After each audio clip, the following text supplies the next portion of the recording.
जय महाराष्ट्र, जय जय महाराष्ट्र। మీరు చూస్తున్నారు మిత్రమా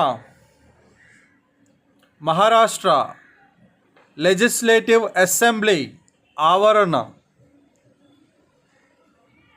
రోడ్డుకి ఇరువైపులా లెజిస్లేచర్ బిల్డింగ్స్ ఉన్నాయి, సెక్యూరిటీ బిల్డింగ్స్ ఉన్నాయి. రోడ్డుకి దగ్గరలో రెండు వైపులా ఉన్నాయి. అసెంబ్లీ సమావేశాలు చూడొచ్చు కాస్త ఇదిగో ఈ బిల్డింగ్ లోపల ఉన్నాయి. మీకు ఇప్పుడు జూమ్ చేసి చూపెడతాను కాసేపులో. చూడండి, ఎంబ్లమ్ కూడా ఉంది ఇక్కడ అది ఐకానిక్ బిల్డింగ్.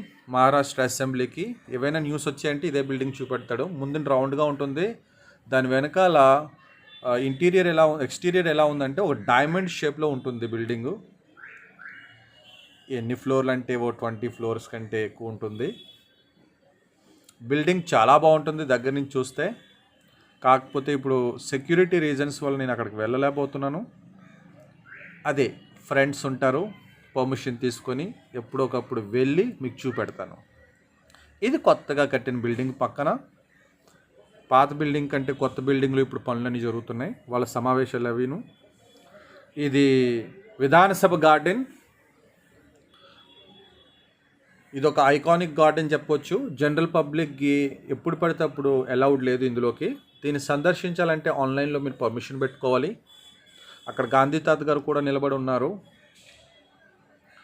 ఆయన చెప్పిన సూత్రం ప్రకారం నేషన్ ముందుకు నడుస్తుంది. అహింస, క్విట్ ఇండియా, బ్రిటిష్ వాళ్ళని పారదోలిన మన జాతిపిత మహాత్మా గాంధీ గారు కూడా ఉన్నారు గ్రౌండ్లో. చూశారు, ఇది జూమ్ చేస్తున్నాను. ఎస్, ఇది అసెంబ్లీ సమావేశాలు జరిగే ప్రదేశం. ఇప్పుడు మనం కాస్త ముందుకు వెళ్తూ ఉంటే ఇక్కడ నుంచి, ఇది రైట్ సైడు. ఇప్పుడు మనం లెఫ్ట్ సైడ్ కూడా చూద్దాం. ఇంకా జూమ్ అవుతుందా? ఓకే, చూడండి, ఎంబ్లమ్ ఉంది అక్కడ. 3 సింహాలు కనిపిస్తున్నాయి, 4వ సింహం అటు సైడ్ ఉంది. ఇకపోతే లెఫ్ట్ సైడ్ని మినిస్టర్ క్వార్టర్స్, మినిస్టర్స్ ఆఫీసెస్, శాసనసభ ఆఫీస్. ఏదైనా మీ ఫిర్యాదులు ఏమైనా ఉంటే ఇక్కడికి వచ్చి మీరు వీరిని కలవచ్చు. మళ్ళీ దీనికి మీరు ప్రత్యేకంగా పర్మిషన్ తీసుకోవాలి. జై హింద్, జై జన్మభూమి, జై కర్మభూమి. త్రివర్ణ పతాకం ఇక్కడ కూడా రెపరెపలాడుతుంది. ఎంబ్లమ్ ఉంది గోల్డెన్లో. ఎంబ్లమ్ చూసి తరించండి. మహారాష్ట్ర అసెంబ్లీని చూస్తే 2 కళ్ళు చాలు మనకి, అలా ఉంటుంది. ఇప్పుడు మనం ఇక్కడ నుంచి సైడ్కి వెళ్తున్నాం ఇంకొక లేన్లోకి. ఈ నెక్స్ట్ లేన్ ఉంది మనకి యూనివర్సిటీ హైకోర్టు లేన్. అది వేరే వీడియోలో చూద్దాం.